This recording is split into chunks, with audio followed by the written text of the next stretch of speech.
Morning students, मैं doctor Maya Agrawal, assistant professor SPC government college Ajmer. आज का हमारा टॉपिक है लेवल्स ऑफ मैनेजमेंट मीन्स प्रबंध के स्तर। तो आज हम ये देखने का प्रयास करेंगे कि प्रबंध के जो प्रबंधक कार्य करता है उसे कितने स्तर हो सकते हैं। तो सर्वप्रथम हम देखेंगे कि प्रबंध के स्तर से हम क्या समझते हैं। तो प्रबंध के स्तरों से आशय किसी भी संस्था के प्रबंधकीय पदों के स्तर से लगाया जाता है। तो एक तरह से हम ये कहें तो प्रबंध के स्तरों से किसी भी संस्था के प्रबंधकीय पदानुक्रम या आदेश की श्रृंखला के बारे में पता चलता है। यानी इसको प्रबंध के स्तर से हम ये आशय मानेंगे। सरल शब्दों में अगर हम समझना चाहें तो इसके द्वारा ये जानने का प्रयास किया जाता है कि प्रबंध के क्षेत्र में कौन व्यक्ति किसके अधीन किसके आदेश के अंतर्गत कार्य कर रहा है, कौन उसको आदेश दे रहा है और कौन उसके निर्देशों का पालन कर रहा है। तो वस्तुतः अगर हम देखें तो प्रत्येक संस्था में प्रबंधकीय पदानुक्रम होता है जो संस्था के सभी अधिकारियों व अधीनस्थों को आदेश श्रृंखला के रूप में जोड़ता है।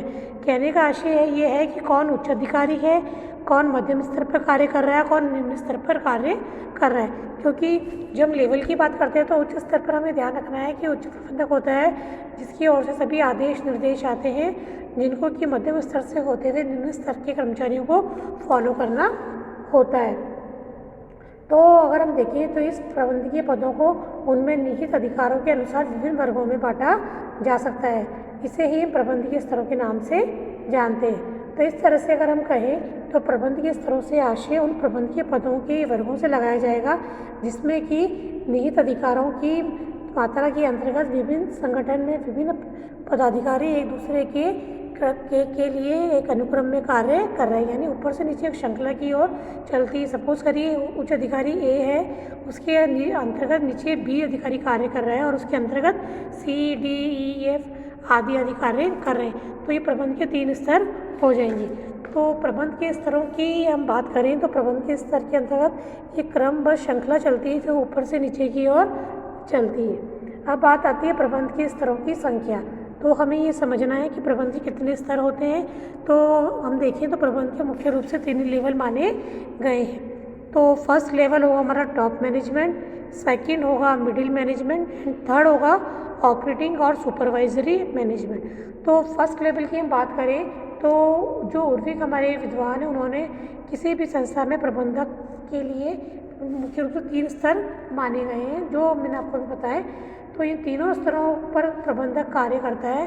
तो उच्च प्रबंध में अगर हम देखें तो उच्च प्रबंध के अंतर्गत संस्था के संचालक मंडल तथा मुख्य कार्यकारी अधिकारी शामिल होते हैं जो कि संस्था के उद्देश्यों को निर्धारित करते हैं, संस्था के मुख्य कार्यकारी अधिकारों को तय करते हैं, उसी के अनुसार वे योजना बनाते हैं, प्लानिंग करते हैं और उस प्लानिंग को पूरा करने के लिए संसाधन की व्यवस्था करते हैं कि हमें इस कार्य को करने के लिए कितना संसाधन चाहिए, मानवीय संसाधन और ह्यूमन रिसोर्सेज। फिर उसके लिए बजट अलॉट किया जाता है कि जो हम अपने उद्देश्य को पूरा करने के लिए इन साधनों का उपयोग करेंगे तो उसके लिए बजट का निर्माण किया जाता है जिसमें अनुमानित लक्ष्य रखा जाता है, अनुमानित हम क्या कार्य करने वाले हैं उसका बजट के अंदर अनुमोदन किया जाता है, वित्त की व्यवस्था उसके द्वारा की जाती है और इसी तरह से संस्था के दीर्घकालीन भविष्य को ध्यान में रखते हुए, उद्देश्य को ध्यान में रखते हुए जो संचालक मंडल है और मुख्य कार्यकारी अधिकारी मंडल है मिलकर कार्य करते हैं। ये सभी प्रबंध के स्तर उच्च प्रबंध के अंतर्गत माने जाते हैं। इसी तरह अगर हम बात करें सेकंड मिडिल मैनेजमेंट की तो मिडिल मैनेजमेंट जो होता है संस्था के मध्य स्तर पर कार्य करता है, तो इसे हम मध्यम स्तरीय प्रबंध लेवल भी कहते हैं। तो इस प्रकार के स्तर में हम किसी भी संस्था के क्षेत्रीय प्रबंधक, विभागाध्यक्ष या प्रबंधक को शामिल करते हैं। इसके अंतर्गत अगर हम देखें जो संस्था में हम कार्य करते हैं तो पूरी संस्था में मान लीजिए कोई संस्था प्रोडक्शन का कार्य करती है तो जो वस्तु बनाएगी तो उस वस्तु के बनाने के लिए केवल ऐसा नहीं कि एक उत्पादन विभाग ही कार्य करेगा, वहाँ पर उत्पादन विभाग भी होगा। फिर उस उत्पादन को जो प्रोडक्ट आपने बनाया उसको बेचने के लिए, उसकी मार्केटिंग करने के लिए आपको विपणन विभाग भी बनाना होगा।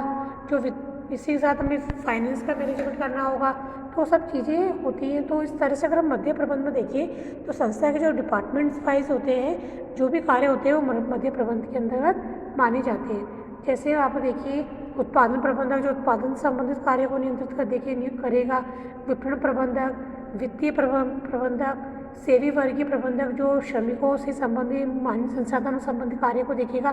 तो इस तरह के जो जो विभाग जो हमने देखे हैं इस तरह ये सारे मध्यम स्तरीय मैनेजमेंट में शामिल माने जाते हैं। तो मध्यम स्तरीय प्रबंधन की हम जब बात करें तो उसके अंतर्गत उच्च स्तर के जो प्रबंधक जो आदेश निर्देश देते हैं, जो लक्ष्य उन्होंने तय किए उनके अनुरूप मिडिल स्तर पर कार्य होता है या उनके आदेश निर्देशों के अंतर्गत कार्य करता है, उनको फॉलो करता है।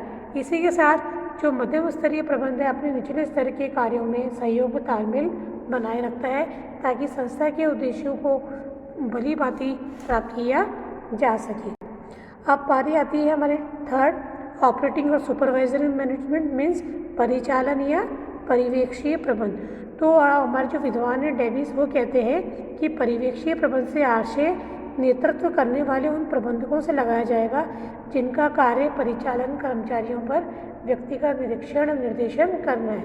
यानी ऑपरेटिंग हम बात करें तो ऐसे व्यक्तियों को इस विभाग को स्तर पर लगाया जाएगा जिनमें सुपरविजन और निरीक्षण करने की क्षमता बहुत अच्छी या कुशल है, क्योंकि इस स्तर पर जो कर्मचारी जो कार्य करते हैं प्रबंधक वो ये देखते हैं कि श्रमिक किस प्रकार कार्य कर रहे हैं, श्रमिकों के कार्य को निरीक्षण किया जाता है, श्रमिक कार्य के प्रति कुशलतापूर्वक कार्य हो रहा है नहीं हो रहा है, उन्हें प्रशिक्षण की आवश्यकता है या जो भी उनमें कमी होती है उसको सुधार करने का वो प्रयास करते हैं और इसका फीडबैक जो होता है आगे तक पहुँचता है और श्रमिकों को की कार्य क्षमता का हम अच्छे से उपयोग कर पाते हैं। तो इस प्रकार अगर हम देखें तो ऑपरेटिंग जो सुपरवाइजरी मैनेजमेंट है वो अपने विभाग के कार्यों का नियंत्रण और समन्वय करता है, कर्मचारियों को कार्य संबंधित आवश्यक निर्देश प्रशिक्षण सुझाव देता है, उनकी परिवेदनाएं होती है उनको सुना जाता है और इसी के साथ अपने विभाग के सभी कर्मचारियों के कार्यों का मूल्यांकन करता है और उसकी रिपोर्ट आगे प्रस्तुत करता है। तो इस प्रकार अगर हम देखा